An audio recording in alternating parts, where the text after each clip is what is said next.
Kaleshwaram commission విచారణ తుది దశకు చేరింది. దాదాపు 400 పేజీల రిపోర్టు తయారు చేసిన కాళేశ్వరం కమిషన్ ఈ నెల 20న ప్రభుత్వానికి ఇవ్వనుంది.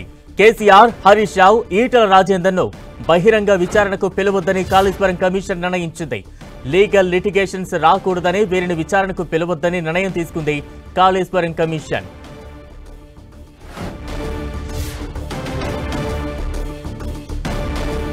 బ్రేకింగ్ న్యూస్ చూస్తూ ఉన్నాం. కాళేశ్వరం కమిషన్ విచారణ తుది దశకు చేరింది. దాదాపు 400 పేజీల రిపోర్ట్ తయారు చేసిన కాళేశ్వరం కమిషన్ ఈ నెల 20న ప్రభుత్వానికి ఇవ్వనుంది. కేసీఆర్, హరీష్ రావు, ఈటల రాజేందర్ను బహిరంగ విచారణకు పిలవొద్దని కాళేశ్వరం కమిషన్ నిర్ణయించింది. లీగల్ లిటిగేషన్స్ రాకూడదని, వీరిని విచారణకు పిలవొద్దని నిర్ణయం తీసుకుంది కాళేశ్వరం కమిషన్. కాళేశ్వరంపై కమిషన్ తుది నివేదిక సిద్ధమైంది. తాజా అప్డేట్స్ అందించేందుకు మా ప్రతినిధి ప్రతాప్ సిద్ధంగా ఉన్నారు. ప్రతాప్, కేసీఆర్, హరీష్ రావు, ఈటలను కాళేశ్వరం కమిషన్ విచారణకు పిలుస్తారనే ప్రచారం జరిగింది కదా, ఎందుకు పిలవలేదు? ఎస్ బలరాం, కాళేశ్వరం కమిషన్ అయితే తుది దశకు వచ్చిందని చెప్పుకోవచ్చు. వాస్తవానికి దీనికి సంబంధించి కాంగ్రెస్ ప్రభుత్వం ఏర్పడిన తర్వాత దీనికి కాళేశ్వరంలో పెద్ద ఎత్తున అవినీతి జరిగిందంటూ కూడా దీనికి సంబంధించి అవకతవకల విషయంలో దీనిపైన జస్టిస్ చంద్రఘోష్ ఆధ్వర్యంలో ఒక కమిషన్ వేయడం జరిగింది. కమిషన్ అయితే గత ఏడాది మార్చిలో వేసిన తర్వాత ఇప్పటి వరకు ఏడాదికి పైగా జరిగిన ఈ విచారణలో భాగంగా దాదాపు అన్ని వర్గాల నుంచి పెద్ద ఎత్తున విచారణకు సంబంధించి కూడా సమాచారం సేకరించడం జరిగింది. అధికారుల నుంచి కానీ చాలా వరకు పబ్లిక్ నుంచి కూడా చాలా వరకు బహిరంగ విచారణ కూడా చేసి సమాచారం సేకరించారు. ఐఏఎస్లతో పాటు దీనికి సంబంధించిన దీనికి సంబంధించిన నిర్మాణంలో భాగస్వామ్యమైన ఇంజనీర్లు, ఈఎన్సీలను, సిఈలను అందరినీ కూడా వివిధ దశల్లో అందరినీ కూడా వాళ్ళని పిలిచి బహిరంగంగా విచారణ చేసి అంత రిపోర్ట్ను కూడా తయారు చేసుకోవడం జరిగింది. ఇప్పటికీ ఎన్డీఎస్ఏ రిపోర్ట్తో పాటు అదేవిధంగా విజిలెన్స్ ఎన్ఫోర్స్మెంట్ ఇప్పటి వరకు ఇచ్చిన నివేదికలు కూడా వాటిని కూడా జత చేస్తూ కూడా మొత్తం దీనికి సమాచారానికి సంబంధించి కూడా ఒక తుది దశకు అయితే తీసుకొచ్చింది. ఈ నెల 20 తర్వాత ప్రభుత్వానికి అందజేసేందుకు కూడా కమిషన్ అయితే సిద్ధమని చెప్పుకోవచ్చు. ఎందుకంటే ఈ నెల చివరిలోకి కమిషన్ గడువు ముగుస్తుంది కాబట్టి ఇప్పటికే 5 సార్లు గడువు కూడా పెంచారు.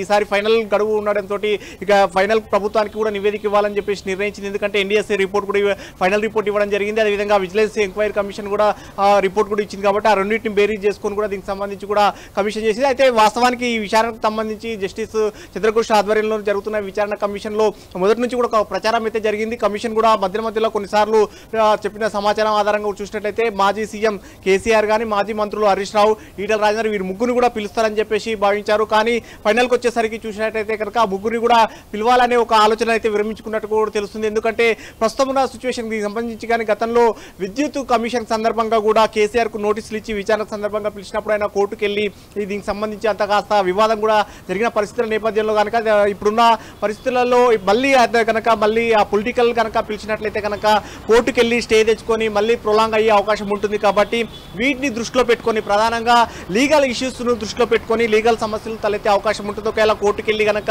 స్టే తెచ్చుకుంటే మళ్ళీ ఆగిపోయే అవకాశం ఉంటుంది. కాబట్టి దీన్ని దృష్టిలో పెట్టుకునే కమిషన్ అయితే ఈ ముగ్గురిని పిలిచే ఆలోచనలు అయితే విరమించుకున్నట్టుగా కూడా తెలుస్తుంది. అందులో భాగంగానే కేసీఆర్ కానీ, కేసీఆర్, ఈటల రాజేందర్, హరీష్ రావు ఈ ముగ్గురికి సంబంధించి కూడా గతంలో దీనికి సంబంధించి కాళేశ్వరం ప్రాజెక్టులో భాగంగా వారి ఇంక్లూడింగ్ ఉంది కాబట్టి మంత్రులుగా పనిచేశారు. అదేవిధంగా కేసీఆర్ ఇరిగేషన్కి సంబంధించి 2018 తర్వాత ఆయనే ఇరిగేషన్ డిపార్ట్మెంట్ ఆయనే పర్యవేక్షణ చేశారు కాబట్టి కేసీఆర్ కానీ, అదేవిధంగా హరీష్ రావు గతంలో ఇరిగేషన్ మంత్రిగా పనిచేశారు. ఈటల రాజేందర్ ఆర్థిక శాఖ మంత్రిగా పనిచేసి దీనికి సంబంధించిన నిధుల విడుదల విషయంలో ఆయన జోక్యం చేసుకోవడం కానీ, ఆ తర్వాత సంబంధించి కూడా స్వయంగా ప్రాజెక్టుకు సంబంధించిన లాంచింగ్ సమయంలో కూడా ఆయన యాక్టివ్గా పనిచేశారు కాబట్టి ఆయన పిలవాలని చెప్పేసి మొదట్లో భావించారు. కానీ లీగల్గా సంబంధించిన అంశాలకు దృష్టికి వచ్చే అవకాశం ఉంటుంది కాబట్టి దీన్ని దృష్టిలో పెట్టుకొని వారి కోర్టుకు వెళ్ళే అవకాశం ఉన్న ఆలోచనతోటి దీన్ని ప్రభుత్వ కమిషన్ అయితే విరమించుకొని కేవలం ఇప్పుడున్న ఆధారాలకు సంబంధించి అధికారులు కూడా ఇప్పటికే ఇంజనీర్లు కానీ, అదేవిధంగా ఐఏఎస్లు కానీ వారు ఇచ్చిన సమాచారం ఏదైతుందో వాటిని క్రోడీకరణ చేసుకొని, అదేవిధంగా NDSA report, national dam safety authority ఇప్పటికే ఫైనల్ రిపోర్ట్ కూడా ఇచ్చింది కాబట్టి ఆ ఫైనల్ రిపోర్ట్ను కూడా బేరీజ్ చేసుకొని, విజిలెన్స్ ఎంక్వైరీ కమిషన్ కూడా ఇచ్చిన రిపోర్ట్ ఉంది వాటన్నిటి కూడా బేరీజ్ చేసుకొని ఎవరెవరు దీనికి సంబంధించిన ఈ భాగస్వామ్యం ఉందో, ఎవరెవరు తప్పిదాలు జరిగాయి అనేది సంబంధించి కూడా కమిషన్ అయితే రిపోర్ట్ తయారు చేస్తుంది. దీనికి సంబంధించి కూడా దాదాపు తుది దశకు వచ్చింది కమిషన్ రిపోర్ట్ కూడా. కాబట్టి ఈ నెల 20 తర్వాత ప్రభుత్వానికి నివేదిక అవకాశం ఉన్నట్టు కూడా తెలుస్తుంది. బలరాం, ప్రతాప్, అంటే కమిషన్ రిపోర్ట్ తర్వాత ప్రభుత్వం యాక్షన్ ఏ విధంగా ఉండబోతోంది నెక్స్ట్?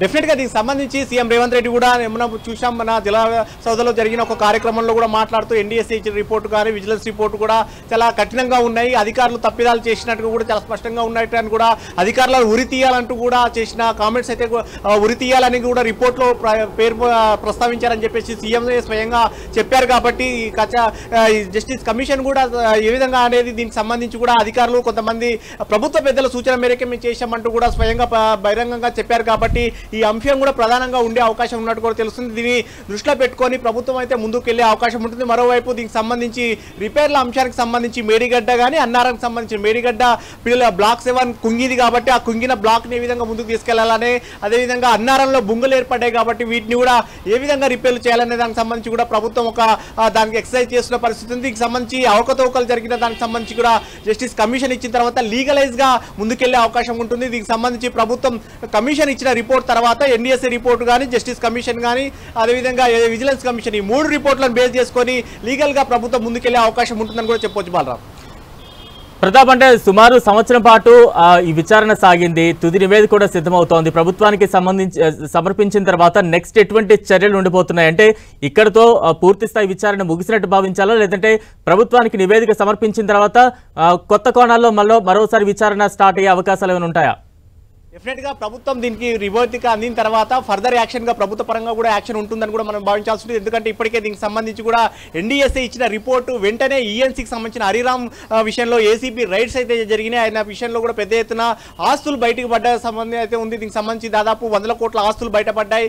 వీటిని ఆధారంగా చేసుకుని ఇప్పటికే ఆయన అరెస్ట్ చేశారు. ఆయన చెంచల్ కూడా జైల్లో ఉన్నారు. దీనికి సంబంధించి కూడా ఫర్దర్ ఇన్వెస్టిగేషన్ జరుగుతుంది. అధికారులు ఎవరెవరు తప్పిదాలు అనే దానికి సంబంధించి కూడా వారిపైన కేసులు నమోదు అయ్యే అవకాశం ఉంటుంది. అధికారులతో పాటు వీరికి ఎవరెవరికి ప్రమేయం ఉందని ఇప్పటికే ఐఏఎస్లు కానీ కొంతమంది ఇంజనీర్లు కూడా ప్రభుత్వ పెద్దల పేర్లు కూడా కొన్ని పేర్లు ప్రస్తావించారు. కాబట్టి ఆ పేర్ల ఆధారంగా కూడా కేసులు నమోదు చేసి ఇన్వెస్టిగేషన్ అనేది మళ్ళీ ఫర్దర్ గా ఉండే అవకాశం అయితే ఉంటుందని చెప్పుకోవచ్చు. దీనికి సంబంధించి కూడా అసలు ఈ విచారణకు సంబంధించిన కమిషన్ ఇచ్చిన తర్వాత మరింత బలోపేతం అయితే అవకాశం ఉంటుందని చెప్పుకోవచ్చు. ఎందుకంటే ఇప్పటికే ఎన్డీఎస్ఏ చాలా వరకు లోపాలు ఏవేవైతే ఉన్నాయో కాళేశ్వరంకి సంబంధించిన నిర్మాణ లోపాలు కానీ సాయిల్ టెస్ట్ చేయకుండా చేసినా కానీ దీనికి సంబంధించిన అనేకమైన అంశాలన్నింటినీ కూడా మొత్తం స్థల మార్పు కూడా జరిగింది. డిపిఆర్కి సంబంధించిన కానీ అక్కడ ఉన్న పరిస్థితి కానీ డిఫరెంట్ గా ఉందంటూ కూడా ఎన్డీఎస్ఏ చాలా టెక్నికల్ అంశాలను కూడా ప్రస్తావించింది. వీటితో పాటు ఈ విజిలెన్స్ కమిషన్ కూడా చాలా అంశాలను కూడా ప్రస్తావించింది. ఈ రెండింటిని బేరేజ్ వేసుకొని కనుక ఇప్పుడు కమిషన్ కనుక జస్టిస్ చంద్రఘోష్ ఆధ్వర్యంలో ఇచ్చే కమిషన్ కూడా దాదాపు 400 పేజీల వరకు ఉంటుందంటూ కూడా ఒక చర్చ జరుగుతుంది. దీనికి సంబంధించి జస్టిస్ చంద్రఘోష్ కమిషన్ కూడా ఇచ్చిన తర్వాత లీగల్ గా కూడా ప్రభుత్వం మరింత ముందుకు దూకుడుగా వెళ్లే అవకాశం ఉంటుంది. బాలరాం. Right, thank you Pratap.